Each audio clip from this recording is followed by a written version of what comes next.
simplemente los aplicamos. Es bien fácil. Pero si la aprendemos de memoria, nunca la vamos a entender. ¿No? Entonces, eso es lo importante, que aprendan los principios básicos. Y uno de los principios básicos es la retroalimentación. Si aprenden el feedback negativo y el feedback positivo, generalmente la endocrinología se basa en el feedback negativo. Si aprenden el feedback negativo, ya han aprendido bastante. Entonces, eso es lo que quiero que aprendan. Pero si van a aprender que el hipotiroidismo primario, la TSH sube, la TRH baja, la T4... Si la aprenden de memoria se van a olvidar. Pero si la aprenden razonando, se les va a hacer sumamente fácil. Eso es importante. El feedback negativo es bien simple. Sube una hormona, baja otra. Es al revés. Baja una, sube otra. Sube la TSH. Y eso genera una, o por decir, ya, el hipertiroidismo primario, que es algo más simple. El hipertiroidismo primario es que nace aquí en la tiroides. Cuando nace el hipertiroidismo en la hipófisis se llama secundario. Y cuando nace en el hipotálamo se llama terciario. Igual, el hipotiroidismo primario es el que nace acá, o sea, cuando se daña la glándula. Secundario es cuando se dañó la hipófisis. Terciario, cuando se dañó el hipotálamo. Entonces, esos son los tipos de hipo o hiperfunción en los ejes endocrino, tiroideo, suprarrenal, gonadal. A veces pensamos que los estados subclínicos son solamente para lo que nos dictan la clase. Por ejemplo, hablamos de hipotiroidismo subclínico. Y a veces pensamos que nada más el estadio subclínico es para tiroides, para el hipotiroidismo. No es así. Es para todos los sistemas. Simplemente el hipotiroidismo subclínico es como decir un estadio previo al clínico, al ya muy marcado. Bueno. O sea, hay un hipocortisolismo subclínico, hay un hipogonadismo subclínico. Entonces, los estadios subclínicos existen en todos. Y eso es lo que quiero que ustedes se suelten y piensen. Y les va a ser facilísima la endocrinología. Imaginemos el hipotiroidismo primario. Un proceso autoinmune dañó mi tiroides. Ya no produce 100 de T4 y T3. Pongamos que produce 50. Entonces, ¿qué hace mi organismo para regular eso? La producción tiroidea bajó. Entonces, los niveles de T4 y T3 están bajos en sangre. Eso llega a conocimiento del hipotálamo y llega a conocimiento de la hipófisis. Entonces dice, ha bajado la producción de hormona tiroidea. Vamos a compensar, vamos a normalizarla. ¿Qué hace el hipotálamo? Envía más TRH, ¿no? Comienzan las neuronas a producir más TRH. Bajan por el sistema portohipofisiario a la hipófisis y las células que producen TSH en la hipófisis comienzan a producir más TSH. Y puede que en estadios iniciales ese aumento de la TSH nivele los niveles de T4 y T3, o sea, comienzan a normalizarse, pero a costa de que hay más TSH. ¿Sí entienden eso, no? ¿Hasta ahí van? ¿Sí entienden? ¿Ah? Sí. Entonces, se ha compensado a raíz de el aumento de TSH. Entonces yo mido, hago mis análisis, T4 normal, T3 normal, pero TSH está elevada.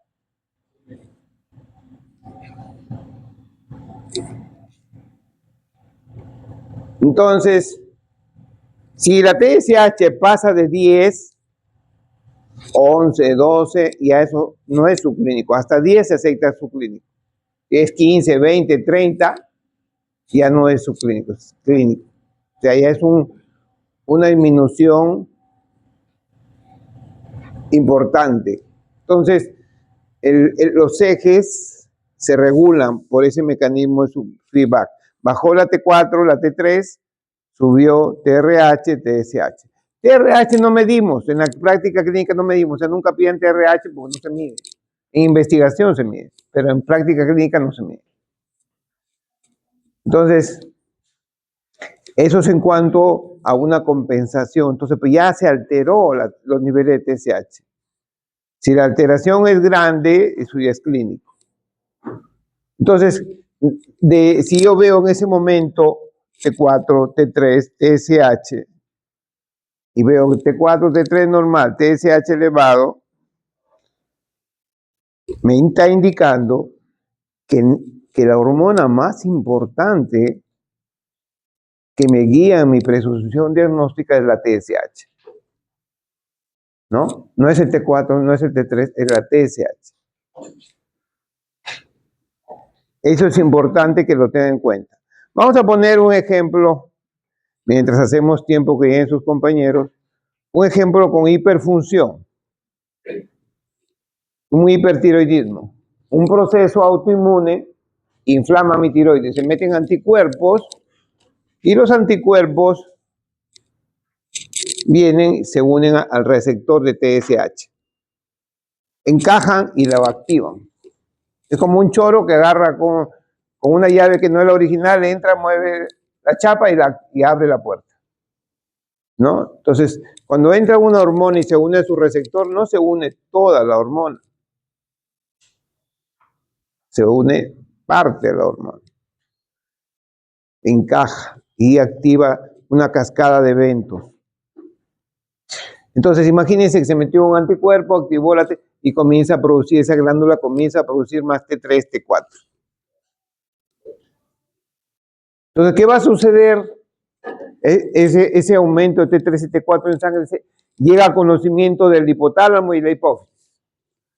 La hipófisis dice, me está llegando mucho T3, T4, el hipotálamo dice lo mismo. Y entonces, ¿qué haría en ese caso el hipotálamo?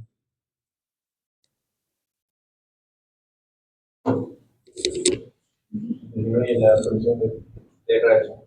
Disminuye la TRH. Contrario, hemos dicho feedback negativo, aumentó uno y baja otro. Ese es el feedback. ¿Y qué va a pasar con la TSH? ¿Ah? También disminuye, porque la TSH vive de lo que demanda de la TRH. La TRH es la que activa la TSH. Al bajar la TRH va a bajar la TSH. Es como ustedes viven de lo que le da a sus padres. Salvo que alguno se ha casado. Alguno que haya casado, trabaja, vive de sus ingresos. Entonces no les manda a su papá. Ya no hay para comer, pues, piñas, pues. A buscar a la tía, a la abuelita, a la amiga, al amigo. Entonces así es, la TSH es estimulada por la TRH. Entonces vamos a encontrar TRH bajo, TSH muy bajo y T3, T4 altos. ¿No? Entonces, ¿por qué está baja esa TSH? Por el aumento del T3 y T4. O sea, acuérdense bien, el mecanismo de feedback, subió la hormona periférica, bajaron las hormonas centrales. Al revés, bajó la hormona periférica, subieron las centrales. Eso se llama feedback negativo. Ese es el mecanismo. ¿Pasa, hijo? Ese es el mecanismo más importante que regula los ejes hormonales. ¿Y las hormonas son importantes? ¿O no son importantes? A ver, esta señorita, ¿cómo se llama? Se le ve muy seria la Daisy. Yo creo que se perdió de ser monja. Daisy, ¿tú qué dices? ¿Las hormonas son importantes para el ser humano? ¿Sí? ¿Por qué? En el caso de la insulina, celebra los niveles de glucosa en sangre. Entonces, ella pone un ejemplo, la insulina ayuda a controlar la glucosa en sangre. Y el que te está enamorando, el que está atrás tuyo, ¿tú qué dices? ¿Son hormonas? ¿Son importantes? ¿Por qué enamoras a la Daisy? Si la Daisy ya tiene enamorado, ¿por qué la enamoras? ¿Ah? ¿Y si el hombre te pega afuera? ¿Ah? ¿Por qué son importantes las hormonas? ¿Ah? ¿Qué estímulos? Ponte que el enamorado de Daisy te encuentra y te agarra, te duerme y te corta los testículos. Te quedaste sin testículos. ¿Son importantes los testículos o no? ¿Para qué son importantes? ¿Para hacer día a día solamente? Las hormonas son las que mueven. Son las que mueven al ser humano junto con el sistema nervioso. Entonces, esos son los que nos activan, nos mantienen activos. Sin hormonas, hay muchas hormonas que son vitales para la vida. O sea, nos faltan, si no las reponen, perdemos la vida. Por ejemplo, el cortisol, la aldosterona y otras más, ¿no? Entonces, la hormona es la que nos mantiene activos, regula muchas funciones, cada una. Por lo general, cuando hablamos de una hormona, hablamos de su función principal. Pero, ahí hay funciones secundarias. Delegado, tú me avisas cuando empiezo y hay hipotálamo. ¿Dónde está el delegado?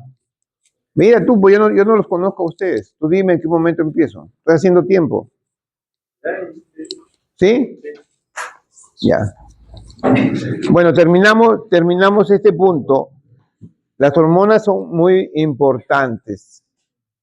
Y todo en nuestro cuerpo funciona. Hay hormonas gastrointestinales, hay hormonas en el cerebro, hay hormonas en el corazón, hay hormonas en todo el cuerpo.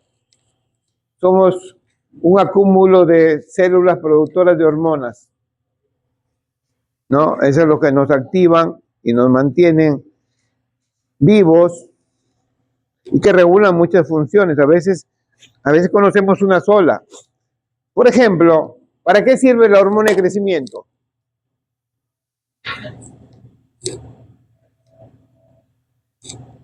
¿Para qué sirve la hormona de crecimiento?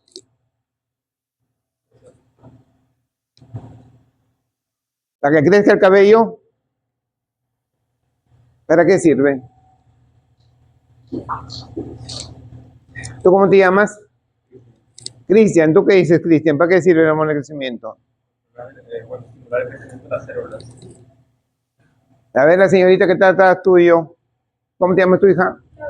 Claudia, ¿tú qué dices?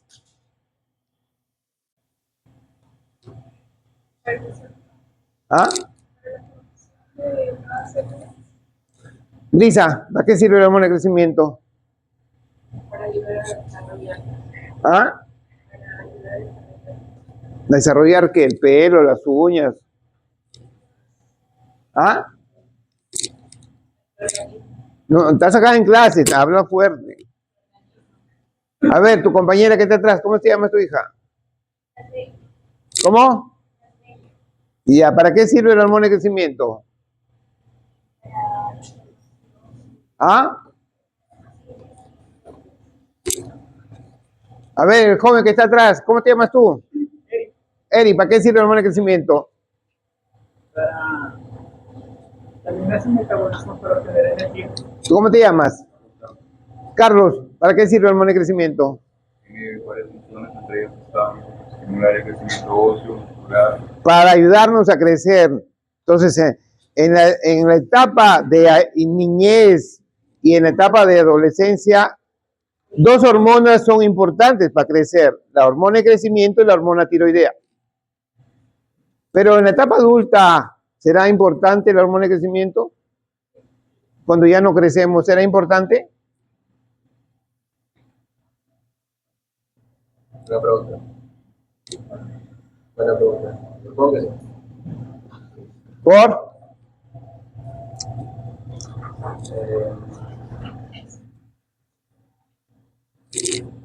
Anda poniendo las vistas, delegado. Delegado.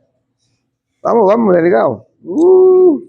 Yo de tía renuncio mejor. ¿Ah? ¿Y por qué no hacemos cambio, delegado?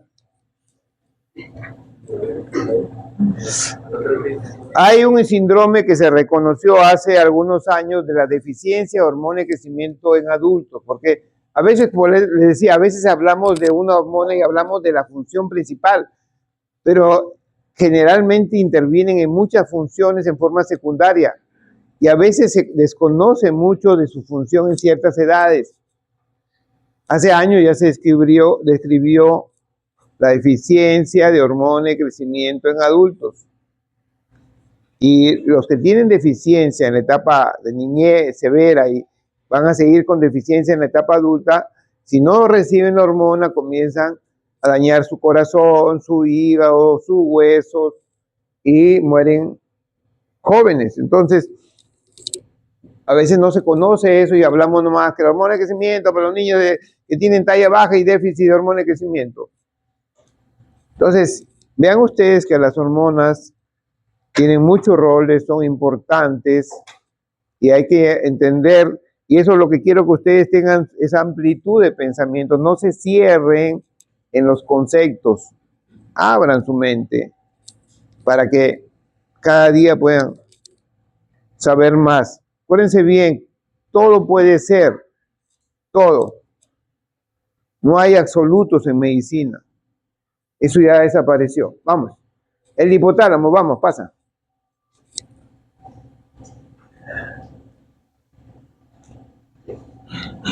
Ese es el temario. Sigue. Entonces, de esta zona que está en la parte media del cerebro, en la parte baja, cerca al tercer ventrículo, de esa zona nos vamos a ocupar. ¿Por qué será tan importante esta zona? Es importante porque sus funciones son múltiples. Ahí existen una serie de núcleos, y esos núcleos son neuronas, ¿no? Y esas neuronas producen diferentes sustancias, intervienen a través de muchos mecanismos en la regulación de muchos de nuestros sistemas. Pasa a la siguiente. Ahí tienen la zona del hipotálamo, ¿no? Una zona lateral, una zona media, una periventricular, y este es el tercer ventrículo. ¿Y por qué hemos puesto la foto de Ronaldinho? Porque Ronaldinho hacía jugar a todo el equipo. Entonces el hipotálamo regula una serie de funciones, hace jugar a todas las partes del cerebro, las interrelaciona con todos nuestros sistemas, ¿no? Entonces, nos interviene en muchas funciones vitales para poder vivir. Siguiente. Y ahí tienen lo que más se conoce, pues, ¿no? Hipotálamo, hipófisis. A veces se piensa que nada más esa es la función del hipotálamo, no es así. No, dice ya la regulación de la adenohipófisis, la neurohipófisis, esa es una de sus funciones. Pero el hipotálamo tiene muchas funciones. Y aquí miren ustedes, adenohipófisis, neurohipófisis, un tallo. La adenohipófisis se comunica con el hipotálamo por un sistema sanguíneo, que se llama sistema porta hipofisiario. Son capilares, doble capilar. Los sistemas porta son doble capilar. Y por ahí baja. Entonces, las neuronas del hipotálamo producen su hormona, por ejemplo, TRH. La vierten a ese sistema porta hipofisiario y baja por el sistema porta hipofisiario, la adenohipófisis, busca a las células que producen TSH, ¿no? Entonces, esa es la forma como funciona la adenohipófisis en su relación con el hipotálamo. En cambio, la neurohipófisis, que es la parte posterior, no es más que la prolongación de las neuronas grandes del hipotálamo. Las neuronas, hay muchas neuronas del hipotálamo que son grandes, que tienen unos axones largos. Entonces empiezan aquí y terminan acá. Y ese ramillete de axones es lo que constituye la neurohipófisis. Siguiente. Y ahí tienen ustedes el hipotálamo. ¿Y por qué se le llama hipotálamo? Porque está debajo del tálamo, ¿no? Siguiente. Y ahí tienen todas las funciones que controla el hipotálamo. La sed, la temperatura, el ciclo sueño-vigilia, el hambre, la conducta sexual, el dolor, la hipófisis anterior a posterior. Entonces muchas cosas funcionan. Hay cosas que todavía estamos en pañales. Por ejemplo, ¿por qué a ustedes les gusta un chico o una chica? ¿De dónde les nace su identificación sexual? ¿Acaso lo he enseñado en primaria, en secundaria? Eso es innato, ¿no es cierto? Entonces, pero todavía ni sabemos dónde está el lugar donde radica eso.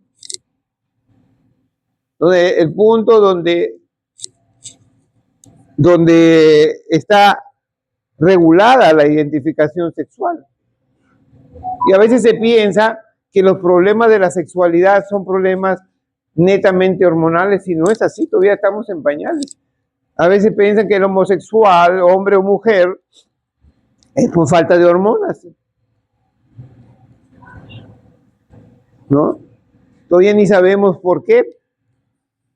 Entonces, menos vamos a poder modificar conductas sexuales si no sabemos dónde está el punto. Entonces, hay cosas que todavía nos falta investigar. Si ustedes se dedican a ello, pueden ser famosos. Siguiente.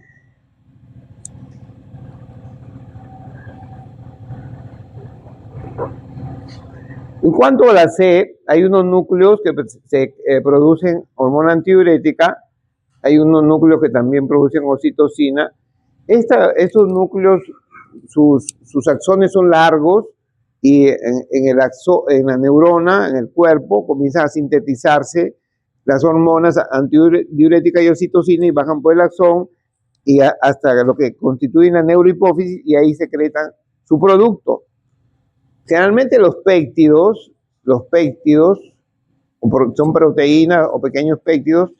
Estas hormonas realmente se comienzan a formar como preprohormonas. Entonces hay hormona antidiurética. Y de ahí en una parte del axón le quitan la parte pre y se vuelve prohormona antidiurética. Y más abajito le quitan la pro y se queda como hormona antidiurética. Entonces así se sintetizan estas hormonas. Primero como una molécula más grande y después. Escuchen, si quieren conversar pueden salir, yo no me molesto, pero sí. Yo preparo mis clases, les envío PowerPoint, pero para que me presten atención. Yo no me molesto ni les paso lista. Si quiere viene, el que quiere me escucha. Pero sí quiero que estén acá atentos. Y el que no quiere estar atento, ni me voy a molestar con ustedes ni les voy a calificar. Puede salir. ¿Sí? ¿Nos entendemos? ¿Sí? ¿Y te queda claro? Muy bien. Entonces, vengo a dejarle lo poco que sé. Traten de aprenderlo. Dejen su celular y después tienen tiempo para conversar. ¿Sí? Van a ser médicos. Fórmense, aprendan. Medicina es eso. Y también aprendan a respetar. Cuando algún día les toque a ustedes ser expositores, van a querer que los escuchen. Para eso se preparan para una charla. Entonces, así, aprendamos a ser respetuosos. Vamos a ser la élite. Pero demostremos que somos la élite. No puedo decir soy el médico. Demuestra que eres médico. Entonces, eso es. Si ustedes pueden ser brillantes y famosos, pero su conducta también tiene que ir a la par. No solamente con el conocimiento. Entonces, estas hormonas reciben el nombre, una de ellas es hormona antidiurética porque es una hormona que disminuye la diuresis. Pasa a la siguiente. Vamos, delegado, avanza, no te quedes dormido. Entonces ahí tienen el núcleo que regula la C y también interviene en la regulación de la temperatura. Siguiente. ¿Qué les sugiere a ustedes antidiuresis? ¿Qué les sugiere cuando ustedes escuchen la palabra antidiuresis? ¿Ah? Si yo te inyecto a ti un poco de hormona antidiurética, ¿qué voy a producir en ti? Oye, mucho. ¿Y si te inyecto bastante? ¿Y qué va a pasar contigo? Te hinchas, te dermatizas.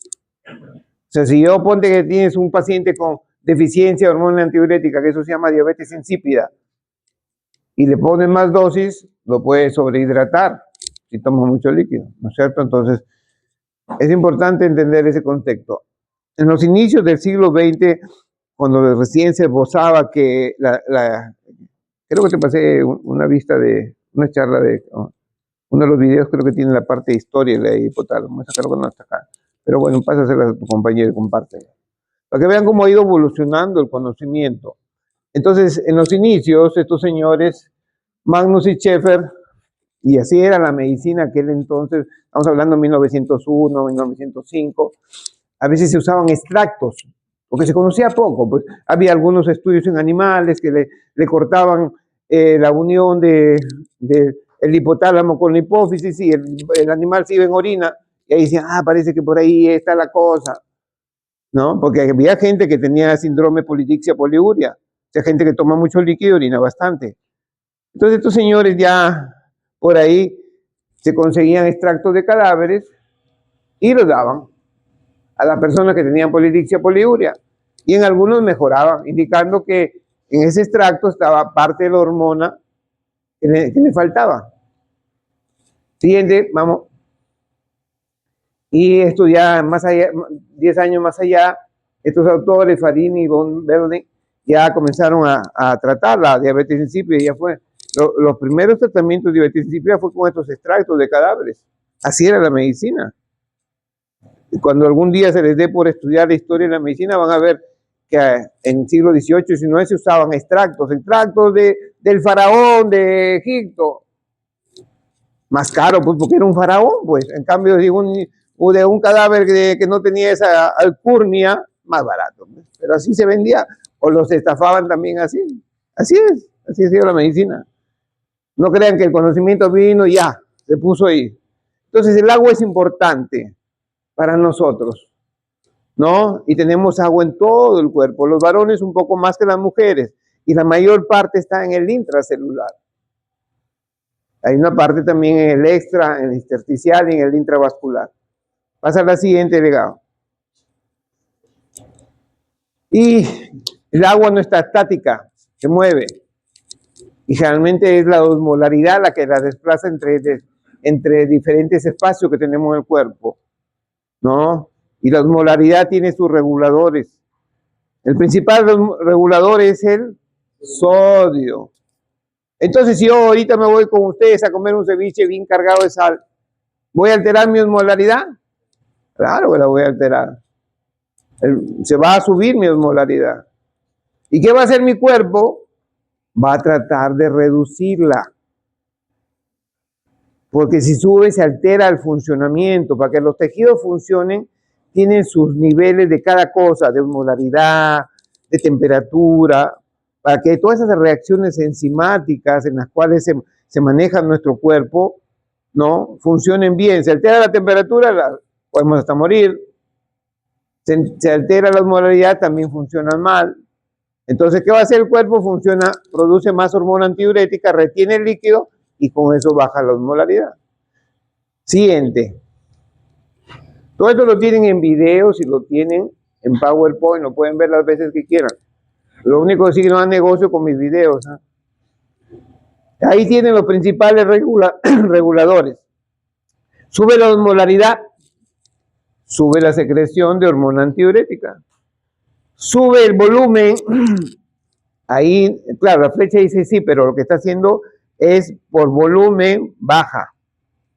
Acá es positivo, acá es negativo. Sube la presión, también baja, ¿no? Entonces son los tres principales reguladores de la hormona antidiurética. Siguiente. Y todo este sistema funciona porque se detecta a nivel central que subió la osmolaridad y comienza a activarse una cascada de eventos, ¿no? Hay un centro detector, que es como un homeostato a nivel de hipotálamo, el mediador vendría a ser la hormona antidiurética y el efector el riñón. Siguiente. Pero también interviene una hormona que es la angiotensina, que va a activar el eje renina-angiotensina o va a estar implicada en el eje renina-angiotensina-aldosterona. La aldosterona es el principal mineralocorticoide, de nuestro cuerpo. ¿Qué hace la aldosterona? A nivel renal retiene sodio y bota potasio. Esa es su función. Siguiente. Se habla también de que la C hay un sistema, una parte o un aspecto cognitivo, porque pensamos que la C es instintiva, ¿no? Toma agua por instinto, pero estudios han demostrado que también hay una parte cognitiva. Lamentablemente esa parte no es tan influyente y no la tomamos en cuenta. O sea, nosotros tenemos una necesidad de líquidos al día y si eso no lo ingerimos, comenzamos a alterar el funcionamiento de nuestro cuerpo. Podemos estar levemente deshidratados y eso altera muchas funciones y se comienzan a generar compensaciones. Esa es una de las causas que está implicada en los mecanismos de hipertensión. Acuérdense que la hipertensión es la enfermedad más prevalente del mundo, 30%, pero todavía no conocemos muchos aspectos. Conocemos cómo tratarla, pero no conocemos por qué se genera, porque unos sí, porque otros no. Entonces, este aspecto, control cognitivo, es probablemente un aspecto importante del cual no se habla mucho. Siguiente. Y la C varía, con la edad varía, en el estado de gestación varía. Entonces, en muchos estados varía la C. Siguiente. Y los medicamentos, tenemos muchos medicamentos que generan cambios en esto. Muchos medicamentos nos secan la boca, provocan boca seca. ¿No? Entonces, ahora que lleguen a casa, vean ahí, pongan Google, medicamentos que secan la boca, bastantes. Y a veces tomamos agua sin tener sed, porque simplemente sentimos la boca seca. Siguiente. Y la temperatura también tiene un centro. El núcleo anterior es el que controla la temperatura. ¿Y la temperatura será importante para poder vivir o no? ¿Tú qué dices? ¿Sí? ¿Por qué? ¿Cómo así? ¿Tú crees que en el mundo hay gente que muere por exceso de temperatura o por disminución de la temperatura? Bastantes, ¿no es cierto? Y se calcula que eso va a ir empeorando porque el mundo es cada año es más caliente y ya no vamos a regresar a esto. Siguiente, vamos. Entonces el cuerpo tiene una capacidad a través de muchos mecanismos para mantener la temperatura corporal. Regula la producción, nosotros producimos calor, nuestro sistema enzimático, metabólico genera calor y también tenemos mecanismos para perder. Uno de los mecanismos más simples es el de la fiebre, ¿no? Comenzamos a temblar. De ahí sube la temperatura. Y de ahí comenzamos a sudar, estamos botando ese exceso de calor. Entonces, ese es un mecanismo de pérdida de calor. Sigue.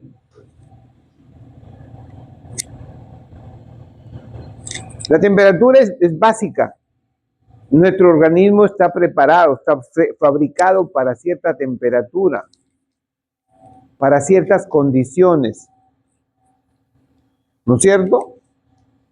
Si se alteran esas condiciones, nuestro organismo no trabaja bien.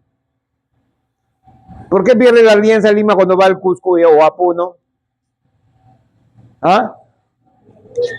¿Por qué pierde la Alianza Lima o la U cuando va al Cusco o a Puno?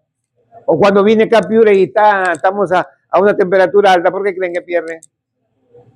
¿Ah? La diferencia de presión. La temperatura, porque cuando viene a jugar y hay 38 de temperatura, a la hora ya no jalan y esos no son cualquier deportista, son súper deportistas, viven para el deporte, les pagan para que hagan deporte. La temperatura influye y no es en gente simple, ellos entrenan todos los días,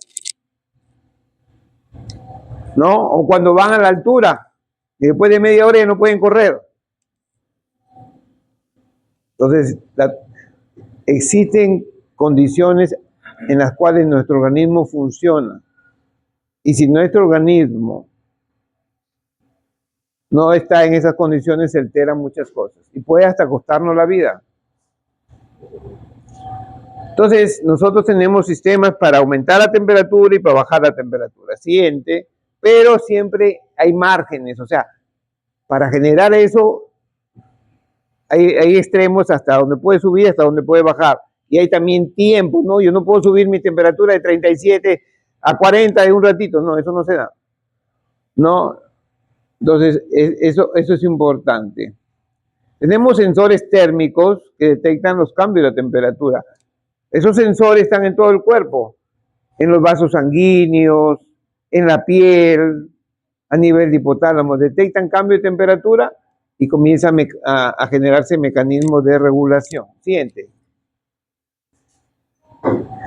Entonces, siguiente. Y tenemos varios mecanismos para perder temperatura: transpiración, conducción, convección, radiación, ¿no? Cuando aumenta la temperatura. Siguiente. Cuando sube la temperatura comenzamos a sentirnos agotados. No es que la gente dice, me siento cansado, cuando saca sus abanicos, me afecta la temperatura.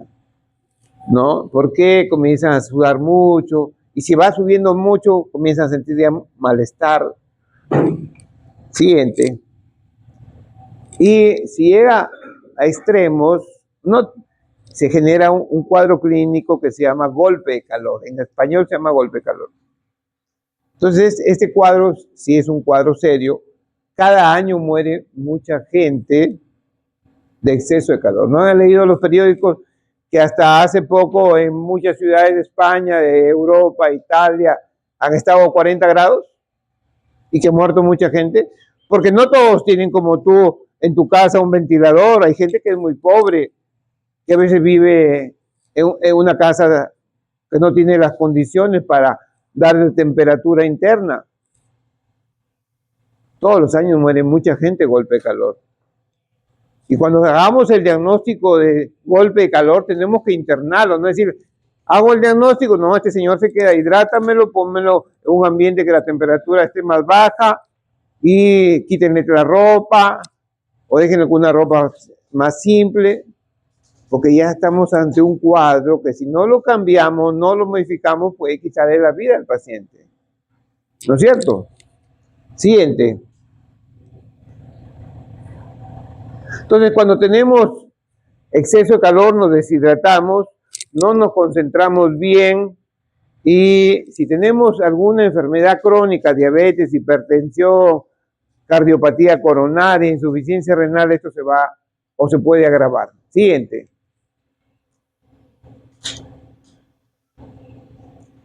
Uno de los mecanismos que usa el hipotálamo es activa el eje tiroideo. Cuando se producen más hormonas tiroideas, como es en el hipertiroidismo, aumenta el calor. Cuando se producen menos hormonas, baja el calor. Pero es un mecanismo que no tiene mucha potencia, es una potencia leve y el mecanismo es lento. Siguiente. También la hormona antidiurética nos ayuda mucho porque permite retener líquido o eliminar líquido, dependiendo de lo que esté buscando regular. Siguiente. ¿Qué pasa cuando se destruye el hipotálamo? Por ejemplo, alguien que un accidente, se golpea el cerebro, se hace un trauma y se activa esa zona anterior del hipotálamo, puede haber hipertermia. Y a veces hipertermia difícil de manejar. A veces dicen, ponle un metamizol para que le baje la fiebre, pero a veces no baja nada. Y a veces se nos muere. Entonces, siguiente. Entonces, cuando tenemos exceso de calor, nuestro organismo usa muchos mecanismos. Uno de ellos es el tiroideo. También activa el sistema nervioso autónomo, ¿no? Entonces, a través de la sudoración, vasodilatación, pero a veces no compensa. Entonces el paciente entra en confusión, en náuseas, en presión y se le puede desmayar. Siguiente. La temperatura ha cambiado, ¿no? Y esto nos está llevando a que el mundo entre en riesgo, en colapso, y eso lo reportaron hace muchos años. Ya no hay tantos glaciares. Yo hace 2 años me fui a Ancash en Año Nuevo, quería subir al Huascarán para ver la nieve. Ya no había nieve. ¿no? Y todo el mundo se reúne, hay reuniones de países, los poderosos, pero no cambia, pues, porque siguen produciendo bastante calor y contaminan el ambiente. Entonces esto está pasando. No estamos contaminando. El aumento se calcula para fines de siglo, vamos a aumentar 2.8. Esto va a generar lluvias, diluvios, ¿no? Inundaciones, mucha muerte. Vivir va a costar bastante porque va a tener que tener en tu casa aire acondicionado, todas las condiciones que te protejan. Entonces, eso está pasando en el mundo. Sí. Hace 2 años creo, la Organización de las Naciones Unidas afirmó que la era del calentamiento global había terminado para dar paso al periodo de ebullición mundial. Estamos en otro periodo, ¿no? El periodo de ebullición básicamente implica que los cambios proyectados serán aún más evidentes y a una velocidad más rápida, ¿no? Entonces, eso es importante que entiendan. El mundo lo estamos volviendo inhabitable nosotros. Hace unos años, una jovencita, creo que era holandesa, de 14 años, se hizo famosa en el mundo, en las redes sociales. Ella iba a las reuniones de las grandes potencias y se ponía con sus carteles. Basta de esto. ¿Se acuerdan cómo se llama? Se hizo famosa, ella solita iba a enfrentarlos. Tenemos que acostumbrarnos a eso. También nosotros, como parte de este mundo, participar. No solamente hacer huelga porque no me pagan más. Este es nuestro mundo de todos. Entonces, nosotros somos médicos, vamos a ser médicos, debemos identificarnos con la sociedad porque vivimos en ella. Siguiente. Entonces, antes el checkpoint, ¿no? Era de 37, ya se subió, y si eso sigue subiendo, vamos a terminar así. Y esas películas que ven ustedes, que parece ciencia ficción, hacia eso estamos yendo.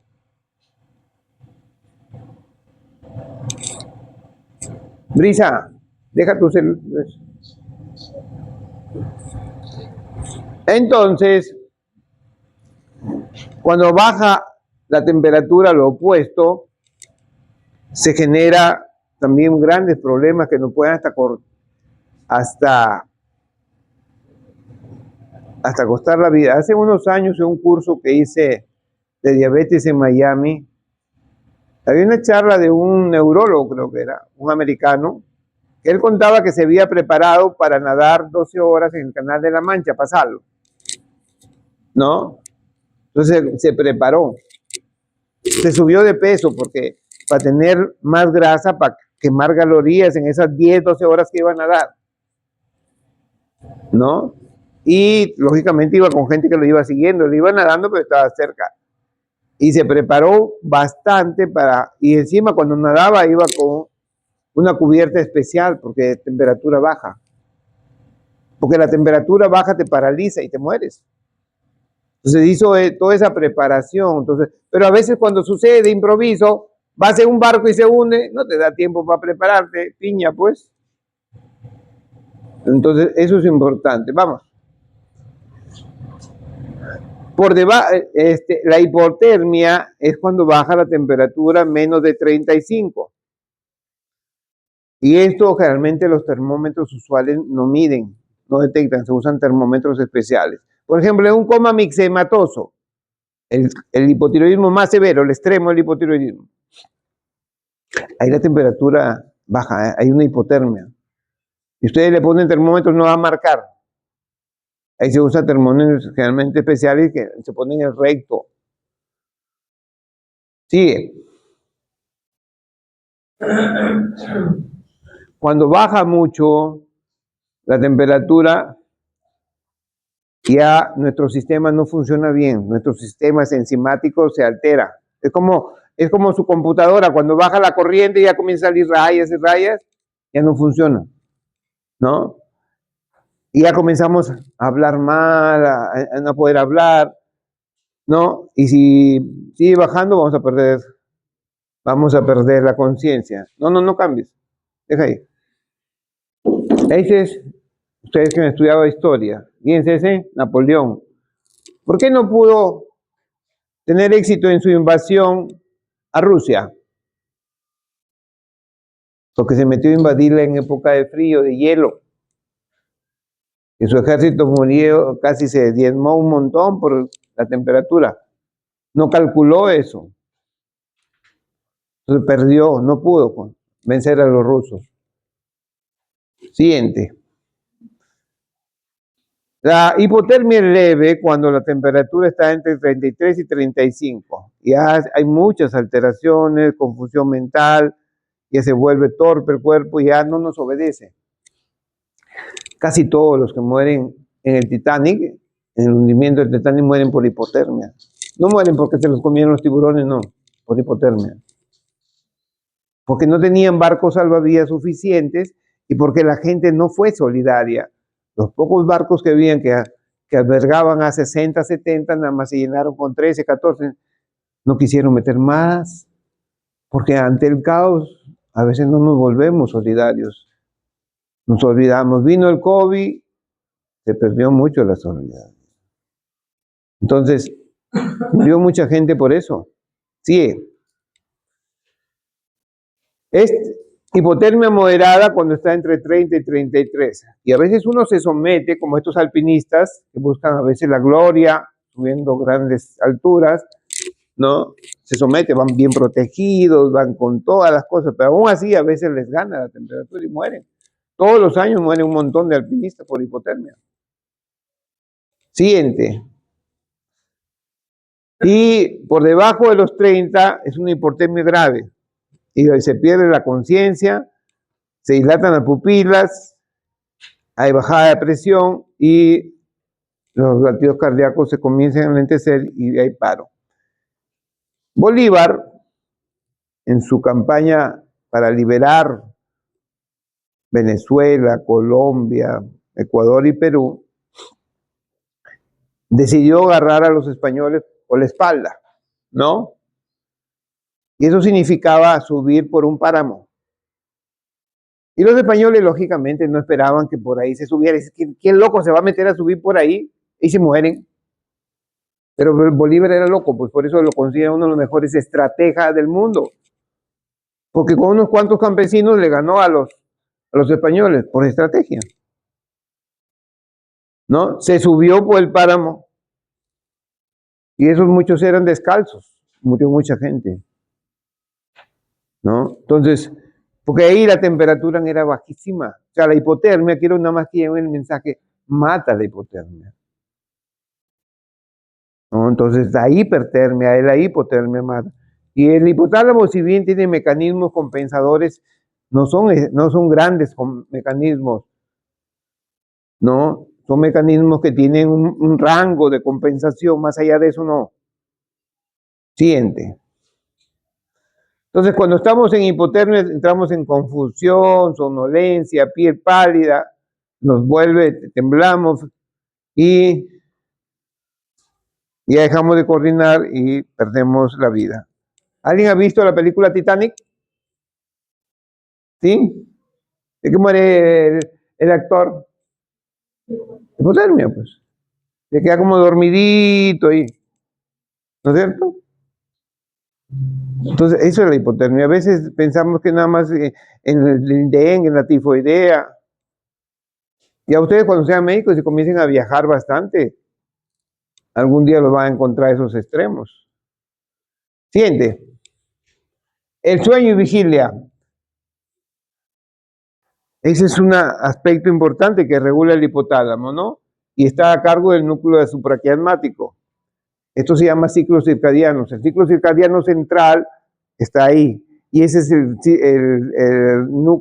ciclo el ciclo primario, y es el que regula los diferentes ciclos circadianos que tenemos en nuestro sistema. Cada sistema tiene un ciclo circadiano, pero el central es ese. Y es importante. ¿Por qué tenemos sueños en la noche? Porque a veces que tenemos examen tenemos que estar con café, con fe para no dormirnos.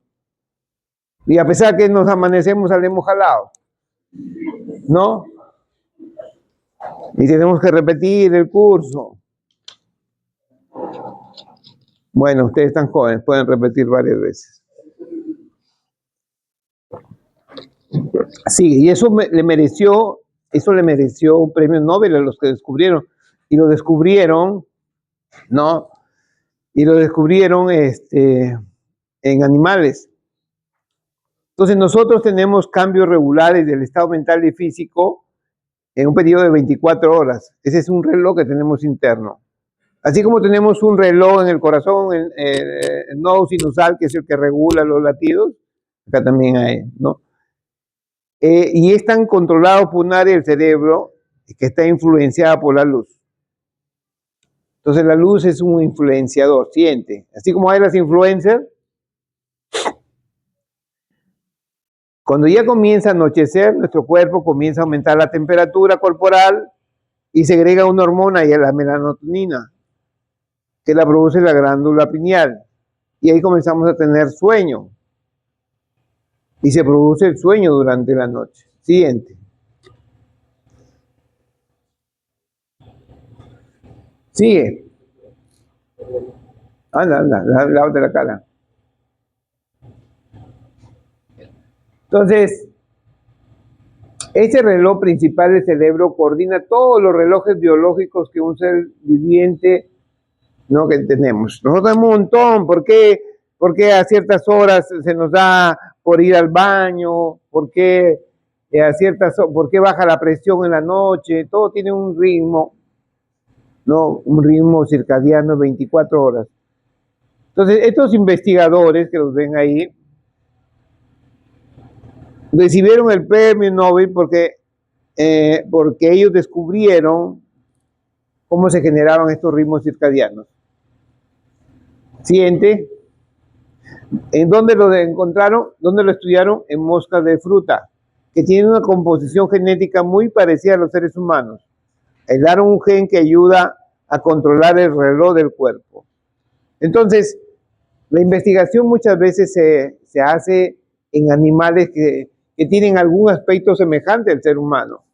Hay empresas, hay investigadores que se dedican a crear un modelo animal. Por ejemplo, yo quiero crear un modelo animal de diabetes. Busco un animal en el cual yo pueda generar aspectos que vemos en seres humanos, una diabetes parecida a los seres humanos. Y así para cualquier enfermedad, sobre todo para esas enfermedades raras, porque hay muchísimas enfermedades raras. Siguiente. Este gen elabora una proteína que se acumula en la célula durante la noche y que luego se descompone en el día. Este proceso puede afectar el sueño, la agudeza del funcionamiento cerebral y más aspectos. En las personas ciegas, el ritmo circadiano, como ellos no reciben luz, el ritmo circadiano está un poco aumentado. ¿No? Sigue. No, retrocede.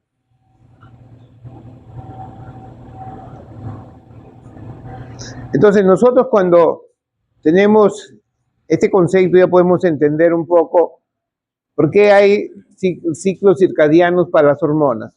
¿Por qué medimos las hormonas a veces de mañana? Porque sabemos que a esa hora están más altas y en la noche, en la tarde bajan.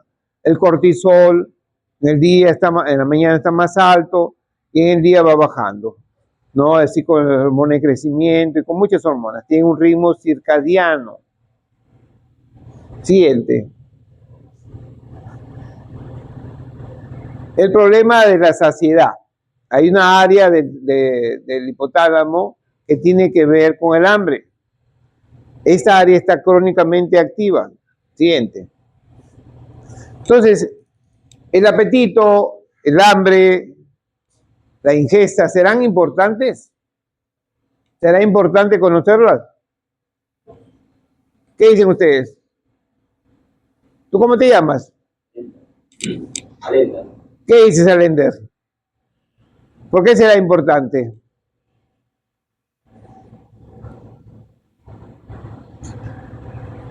¿Tú qué dices? ¿Cómo te llamas? Elizabeth, ¿qué dices? ¿Cuál es el problema de salud más grande actual? Sobrepeso y obesidad. Entonces, cuanto más sepamos de esto, 3.000 millones de afectados con sobrepeso y obesidad en el mundo y sigue creciendo. Y esto genera más diabetes, más hipertensión, más infartos, más derrame, más cáncer, más artrosis. Ese es el problema más grande del mundo. Y la mayoría de ustedes la van a tener. Yo cuando los veo de alumnos los veo flaquitos. Pero después ya cuando los veo de médicos ya no los conozco la mayoría. 100 kilos, 90 kilos. Oye, ¿qué pasó contigo? Porque puedo todo, porque puedo. ¿Puedes fregarte la vida? Sí, es verdad, sí, te la fregando.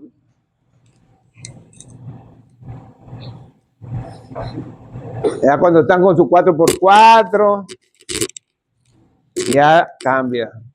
Entonces, el problema más importante de salud es estudiar el hambre. Si ustedes se dedican a eso, ya tienen asegurado su futuro.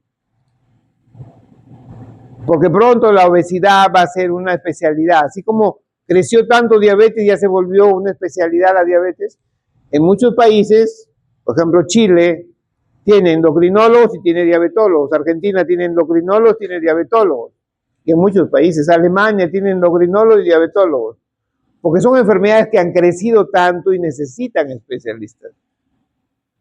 Entonces, la obesidad ha crecido tanto, por pronto ya va a salir la especialidad de obesidad, obesiólogo. Entonces es un problema. Entendemos algunas cosas, pero nos falta todavía más.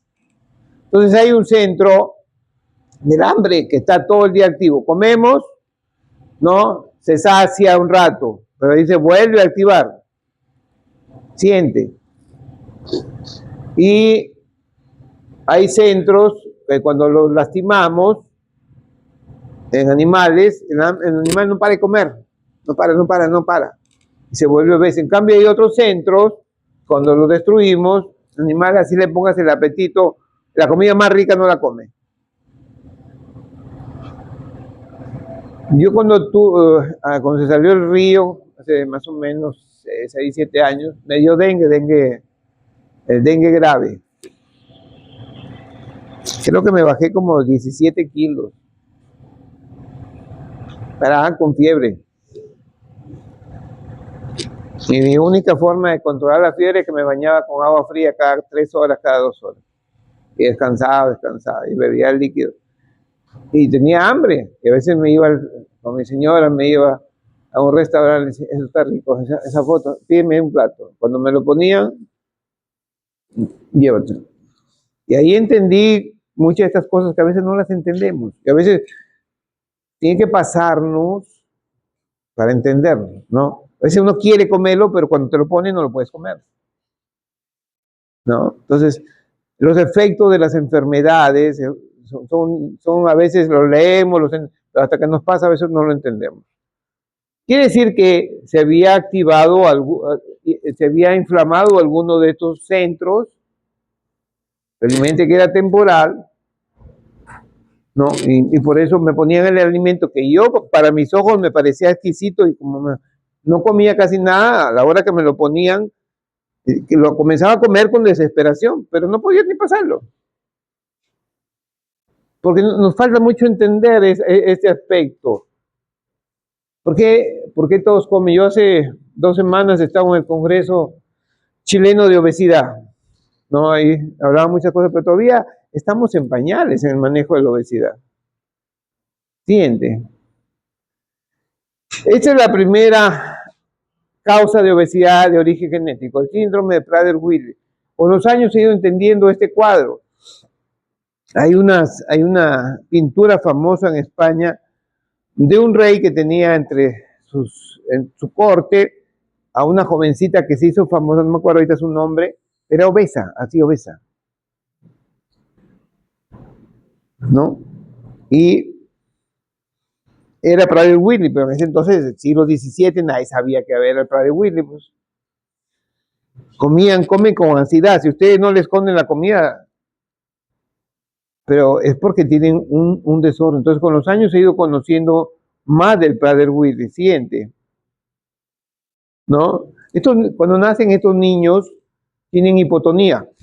Ya los neonatólogos que conocen de esto, ya pues, ven un niño con gran hipotonía y dicen, este pudiera ser un Prader-Willi.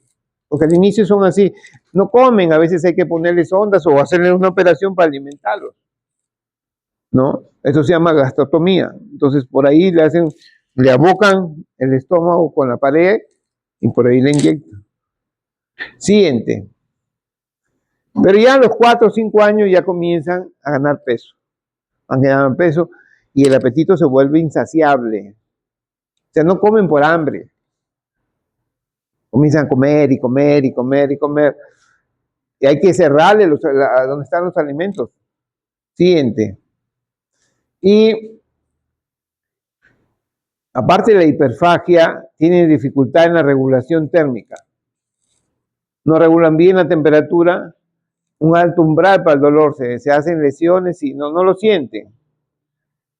Y ahí tienen apnea central del sueño por la obesidad. Entonces, cuando ya los médicos, los investigadores comienzan a estudiar, dicen, pero estos pacientes tienen muchas características que indican que el problema está en el hipotálamo. Entonces ya se comenzó a pensar en el hipotálamo como lugar donde ubicar el problema. Siguiente, ¿no? Y de ahí se comenzó a ver que también les faltaba hormona de crecimiento y que tenían talla baja y tenían trastornos cognitivos y el comportamiento. Siguiente. Entonces esto llevó a que ya se identificara al hipotálamo como el punto central donde está ubicado anatómicamente el problema. Siguiente. Siguiente. Entonces ellos no controlan el hambre y la saciedad. Hay una falta de saciedad orgánica, ¿no? No es porque quieran comer y comer. Siguiente. Entonces ya de ahí cuando entra la genética a desarrollar, a crecer, ya se comienza a estudiar. Más del 99% de casos está causado por pérdida o inactivación de genes paternos en la región del cromosoma 13, perdón, del cromosoma 15. Entonces ya se ha visto, ya se ubicó dónde está el problema genético. Algún día, y hacia eso va la medicina futura es genética. Si alguno quiere dedicarse a la genética, está muy bien. Tenemos algunos exalumnos que dedican, uno de ellos es Nelson Purizaca, que es un buen genetista, pero hasta ahí va. O sea, yo detecto dónde está el problema. Ya, sé que aquí está el problema. Yo quiero cambiar ese gen, como decir, en mi computadora yo detecto que un chip está mal, llamo al técnico, viene, me cambia el chip y ya funciona bien. Entonces yo detecté, el problema es cómo lo cambio. Todavía la medicina no llega a ese punto de cambiarlo. ¿Cómo cambiarlo? Porque al querer cambiarlo lo puedo dañar. Y en medicina hay un principio que dice, primero no hacer más daño. ¿No es cierto? Siguiente. Y ya con los años ya comenzó a darse indicaciones. Por ejemplo, ya en el año 2000 se aceptó que debe usarse hormona de crecimiento. Se usa. Esa es una de las indicaciones. Estas son varias indicaciones de hormona de crecimiento. Una de ellas es el Prader-Willi. Siguiente. Y de ahí se vio que tenían hipotiroidismo también hipotalámico. O sea, que no producían mucha TRH. Que no producían mucha LHRH. Por eso también tenían hipogonadismo. Siguiente. Estos cuadros tienen una gran mortalidad que ha ido disminuyendo a medida que se conoce más. Siguiente. Muchos hacen diabetes por la obesidad. La hacen más o menos alrededor de los 20 años. Siguiente. Acá la dieta es buena, pero el problema es su saciedad. Entonces ahí, como son niños, gritan, se molestan, se irritan porque no le dan comida. Siguiente. Entonces a ellos hay una terapia especial Y de ahí ahora en los últimos años han aparecido los análogos de GLP-1. Los análogos de GLP-1 son fármacos que nacen. El GLP-1 es una hormona gastrointestinal. Tenemos dos hormonas gastrointestinales, el GIP y el GLP-1. Entonces, con los años, ya por el año 1960, 70, se vio que estaban implicados en la diabetes y comenzó a tratar de mejorar los niveles de GLP-1 para mejorar la diabetes. Después aparecieron los análogos, o sea, sustancias similares al GLP-1 que primero en pastillas y luego inyectables mejoraban la diabetes y se comenzó a ver que bajaban de peso. Y lo que estamos buscando, el mundo estaba buscando medicina para bajar el peso. Entonces, de ahí salen ya uno que saca aprobación primero para diabetes y después, como sus pacientes bajaron de peso, también pide aprobación para bajar de peso, no solamente en diabetes, sino está autorizado para vender en diabéticos y está autorizado para vender en no diabéticos con obesidad. Y hay como 2, 3 sustancias que ya se venden. El problema es que son caros, pero que recién está entrando 1 a 2 a Perú en estos días, en estas semanas. Pero el problema es que es de todos los días y eso cuesta. Entonces, pues ya, y ahí sacan también, se prueban en Prader-Willi y se ve que ayudan. Siguiente. Uno de ellos es la liraglutida. Siguiente. Primero se prueba para bajar de la diabetes, luego se prueba para bajar de peso. Siguiente.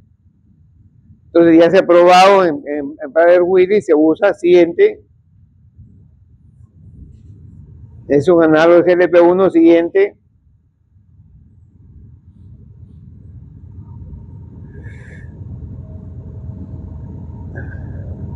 En cuanto a la conducta emocional y a la actividad endocrina, sigue, que es otro aspecto del hipotálamo. El hipotálamo libera hormonas para que expresemos mejor nuestras emociones, y hay otras partes del sistema nervioso central, como el hipocampo, que controla los procesos mentales relacionados con la memoria y con el recuerdo de las situaciones que nos generan emoción, de forma que podamos recordar estas situaciones. Siguiente. En cuanto a las emociones, hay poco conocimiento, ¿no?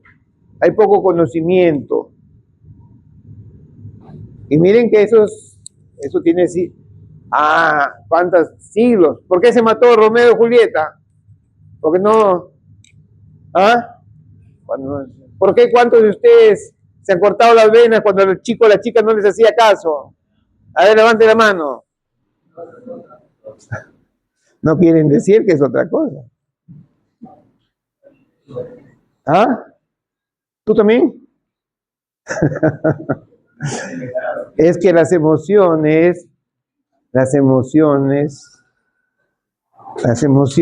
son lo que gobiernan al mundo, pero no tenemos mucho conocimiento ni las aceptamos como parte de este mundo, de algo, del ser humano. Nosotros no somos solamente carne y hueso, somos emociones. Y eso es importante entenderlo. Pero a veces nos generamos estereotipos. Queremos ser como el influencer, la influencer. No queremos ser como somos nosotros. ¿Cómo te llamas tú? Claudia. ¿Cuántos años tienes? ¿Soltera o casada? ¿Cómo se llama tu novio? ¿Cómo se llama? ¿Cristian? ¿Pero Cristian está casado?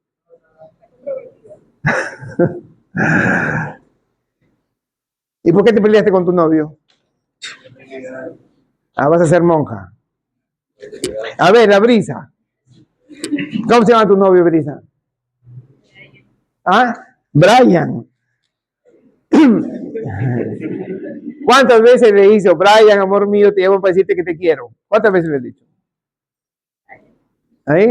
A ver, llámalo por celular y dile.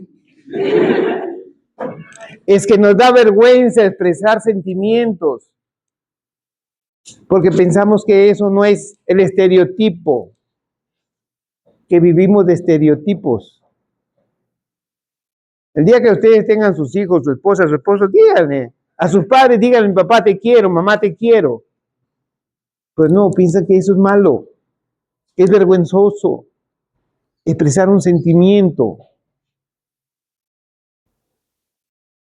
Entonces vivimos, nos imitamos comportamientos, vivamos nuestra vida, cada uno de ustedes va a tener una vida, vívala bien, sean naturales, quieren ser lo que no son.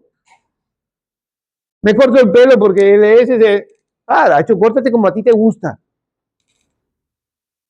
Entonces eso es, nosotros somos sentimientos, entonces cuando vean a un paciente, entienda que ese señor no solamente tiene un paludismo, no solamente tiene una insuficiencia cardíaca, también tiene sentimientos. Y si tú lo tratas bien, con eso lo estás mejorando. Pero si no lo tratas bien, lo afectas. Porque pensamos que nada más es pastilla, que medicina es recetar medicinas, eso es mentira, eso es falso.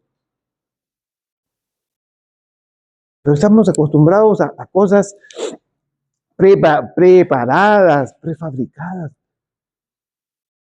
Entonces vivan su vida. Cuando se enamoren, digan a su novia, a su novio, te quiero, te amo. Eso es bonito. No se avergüencen. Ay, no, que me van a escuchar, ¿qué van a decir? Que soy un cojudo. Que te digan cojudo, pues. Que te digan cojudo, pues. Pero eres tú, eres tú. ¿Por qué tienes que vivir para los demás? ¿Por qué? ¿Por qué no puedes vivir para ti? Pero para hacer las cosas bien. Entonces lo bueno a veces avergüenza y lo malo, sí, yo lo hice. Yo le saqué la vuelta a mi mujer 3 veces. Qué bacán. Y ahora las chicas también están entrando en ese juego. Quiero un novio para el domingo, uno para el día de lunes a viernes y uno que me haga feliz. Total. Es que estamos cambiando, vivimos estereotipos. Y ustedes van a tener problemas. ¿Saben cuál es la profesión que más divorcio tiene? Los médicos. Y los van a dejar sin plata, porque un divorcio cuesta. Y pierden a veces a sus hijos. Se alejan de ellos. Y eso cuesta, eso no tiene precio. Entonces, piensen bien y no tengan miedo. Si alguno quiere estudiar los sentimientos, métase a estudiar, tiene un campo bonito, lo van a becar para todas las universidades, porque es un área casi que no se estudia. Pero ahí está. Y no juzguemos de lo que no sabemos. A ese chico es maricón porque le daban pollo de esos que le ponen hormona. ¿Y dónde está publicado eso? Esa chica es lesbiana porque le daban hormonas en su comida. ¿Dónde está publicado eso? Si ni se sabe nada de eso, la conducta sexual. Si estamos en pañales en eso, ya queremos, no, siglo XXI, ya sabemos mucho. Sabemos 4 cosas. Entonces entiendan bien las cosas. Esto está aquí, en el hipotálamo, pero el hipotálamo es como un cofre que recién se está abriendo. Recién se está conociendo. Y ahí están las emociones. Yo hace muchos años, cuando creo que era secretario de actividades científicas en el colegio médico, tesorero, no sé qué era. Yo antes me dedicaba a hacer congresos y cursos. Como 20 años me dedicaba a eso. He hecho congreso peruano de medicina interna como en Ecuador, congreso peruano de ecuatoriano de osteoporosis, bastantes cosas. Ya se me fue ya dejé eso hace muchos años. Entonces, en esos congresos, una de esas se me dio por hacer un curso de sexualidad. Casi nadie fue. Y digo, ¿y los médicos que hablan de sexualidad? Y traje un experto de sexualidad en aquel entonces. Así como un día se me dio por hacer un curso de investigación. Creo que fueron 3 médicos, la mayoría eran estudiantes de medicina. Un día se me dio por hacer un curso de comités de ética en investigación. Nadie fue. Se suspendió. Porque no le damos valor, además pensamos con 4 cosas. Pero la investigación requiere comités de ética. En ese entonces Piura tenía un comité que formamos nosotros. Nos costó 1 año formarlo. Pero nos puso obstáculos el Instituto Nacional de Salud y ya se cerró. Se cerró el de Trujillo y el y el de Arequipa, éramos 3 en el Perú. Y ahora, cuando hacemos investigación, tenemos que pedir permiso a los centros de investigación, a los comités de ética e investigación de Lima para que nos aprueben los proyectos. Entonces, hay que entender. Sí, pasa. En el sistema límbico es el que regula las emociones, el miedo, el enojo, ¿no? Las necesidades como el hambre y el sexo, ¿no? Ahí se genera la motivación para realizar nuestras acciones, aprender y recordar. ¿Por qué creen ustedes que a veces hay gente que pierde la razón y mata a su esposa, a sus hijos? Ahí está eso. Porque de las emociones, de la regulación, no sabemos bajar una temperatura, pero de emociones casi no conocemos. Entonces, hay una área interesante para aprender, sí.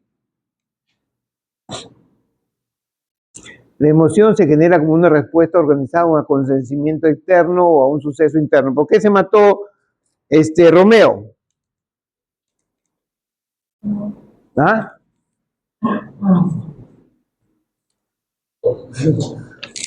Porque se oponía a su familia, porque se casaba con Julieta, pues.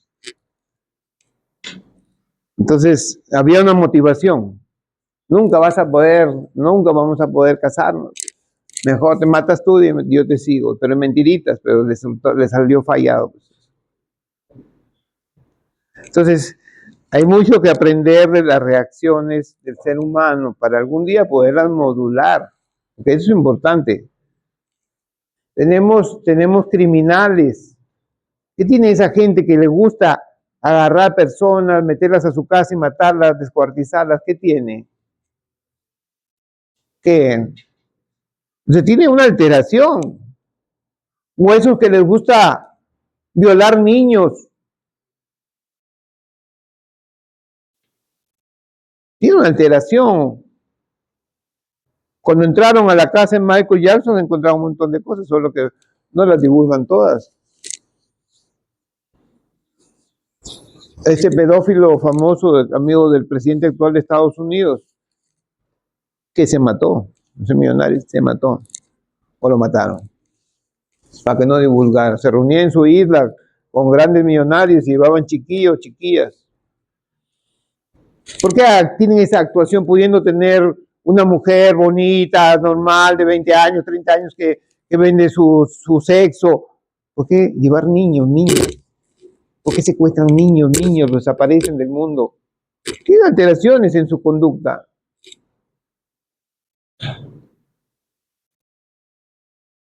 Entonces, entendamos bien eso. Nosotros tenemos un exalumno, que le dieron 30 años de cárcel por violar a una menor de edad en la sierra. Está en la cárcel ahorita. Entonces, las emociones importan, lo que pasa es que no sabemos casi nada de eso. Y hasta las ocultamos, ¿no? Suéltame, no, hay que decir a mis amigos que me estás abrazando mucho.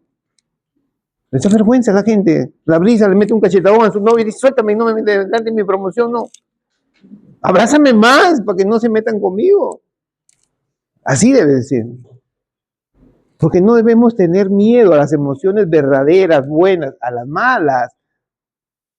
A eso sí. Eso sí es dañino. Y eso ustedes lo van a ver, pero a veces nada más van, que me duele el hombro. Conversen con el paciente, porque detrás de ese hombro doloroso hay otras cosas. Y el paciente quiere también afecto. Y nosotros podemos dar afecto. Somos seres humanos como ellos. Y podemos mejorarlos con el afecto. ¿O no se puede mejorar con el afecto? ¿Ah? Entonces, vean bien, y esto es del hipotálamo.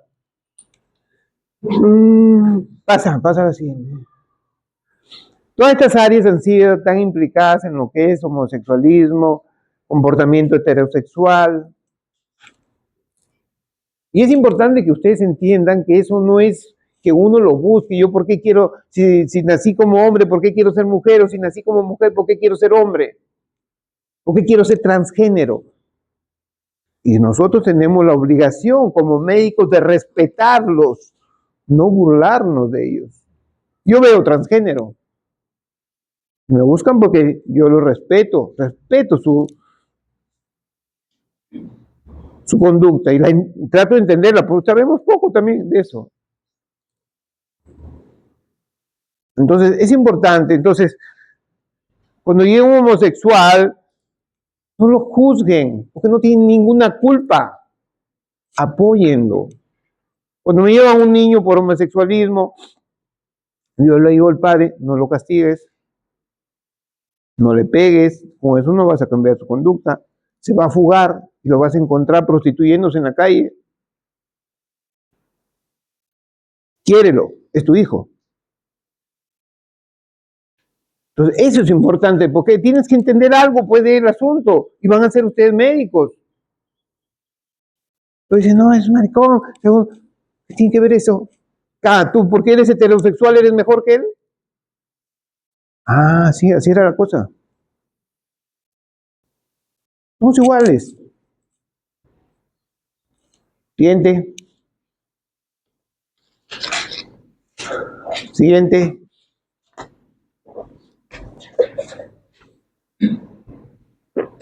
Este es un área que se sospecha que ahí están muchas de nuestras emociones que se relacionan con la identificación sexual, pero todavía está en pañales.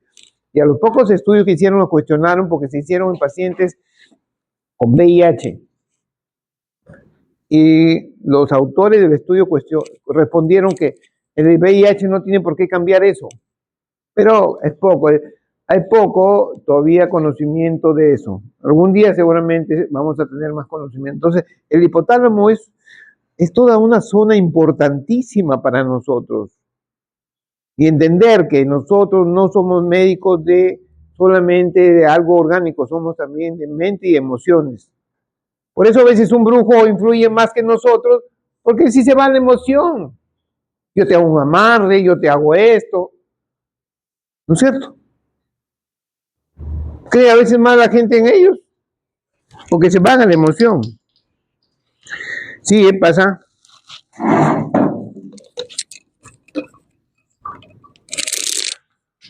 Sí, sí, todos estos son estudios en tratar de ver diferencias, si una área es más grande en homosexuales, en heterosexuales, en hombres, en mujeres. Siguiente. Déjalo ahí, déjalo ahí. El temor y el dolor activan centros límbicos, hipotalámicos y de otro origen, ¿no? Y esto genera mecanismos de defensa y de recuperación. Ahí sí hay gente que entra en pánico, ustedes habrán escuchado, gente que tiene pánico. A veces están en un ascensor o no quieren subir a un ascensor, entran en pánico. Eso está ahí. No sabemos mucho por qué. Lo ven los psiquiatras. Pero hay gente que tiene muchos temores a ciertas cosas. ¿Te asustan los fantasmas? ¿No? ¿Has visto fantasmas? ¿Tú te asustan los fantasmas? ¿Sí? ¿Tú? ¿Ah? ¿No te asustan? Entonces estaba en el instituto hay fantasmas. Yo vivo con ellos, ¿eh? Sí. Cuando yo compré ese local me dijeron, aquí penan. Todas las noches ahí están ahí conmigo. ¿Pero qué me hacen? No me hacen nada. Yo le tengo miedo a los vivos. ¿Por qué tengo que tener a un fantasma? Yo lo veo que a veces va flotando su sombra, me hago loco, ¿no? Él los ha visto, Freddy también, el que con él hago videos. Tenemos un canal en YouTube. Soy diabético, se llama. Tenemos como 30,000 seguidores, ¿no? Pero más que todo es información de diabetes. Entonces, eso existe. De eso sabemos poco. O alguien ha llevado una maestría o un diplomado. Pero sí hay en algunos países estudios de paranatural. Van a tu casa y te pagan para estar ahí. Porque dices, acá ponen sus cámaras, su grabadora, porque todavía de eso no se conoce. Y esto lo que quiero decirles es que hay muchas cosas que no conocemos. Y a veces le tenemos miedo a cosas que no conocemos. Todos ustedes tienen miedo, todos tenemos miedo a algo. Y ahí está, en esta área también del hipotálamo. Y a veces son miedos infundados. Me llegó un día un paciente de Talara y me dice, yo tengo muchos pánicos, doctor, muchos temores. ¿Y cómo los has ido venciendo? Me dice, antes yo no podía ni salir de mi casa. Poco a poco fui enfrentándolos varias veces a poderlos superar. Ahora ya salgo. Pero eso existe, pues. Pero a veces pensamos que no es eso. Cuando tu paciente te diga, me da miedo esto, doctor, que tomo, conversa con él. Si no sabe, por lo menos conversa, empápate. Pero no le saques del cuerpo. Porque no te gustaría que tú le contaras al médico y él te sacara del cuerpo. Sigue.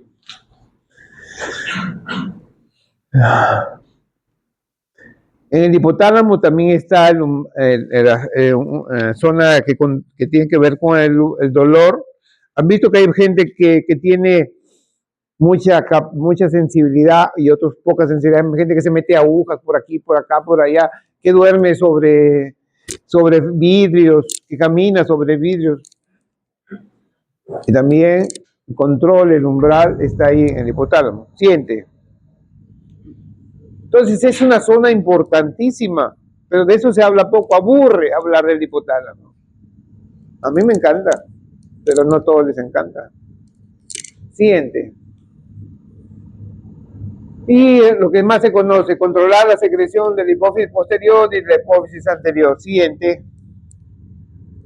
Hipófisis posterior, las grandes neuronas que nacen en los núcleos supraópticos y paraventricular, que terminan y acá vierten su contenido, y el sistema porta-hipofisiario, las neuronas de acá secretan hormonas y en este sistema capilar bajan y llegan las hormonas a las diferentes células de hipófisis anterior.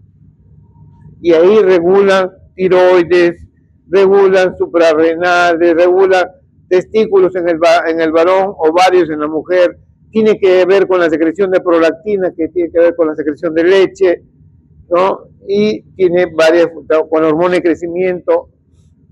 Entonces, esta zona chiquita, que es como la punta de un dedo, es importantísima.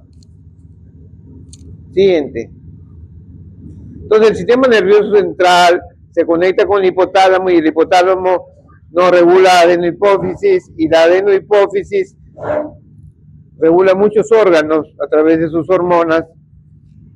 Siguiente. Muy bien, ¿alguna pregunta? ¿Alguna pregunta? ¿Cuánto nos queda de llegado tiempo? Ya acabamos. Hay una de casos, mira una charla que dice casos, ahí hay algo de, creo que está craniofaringioma y está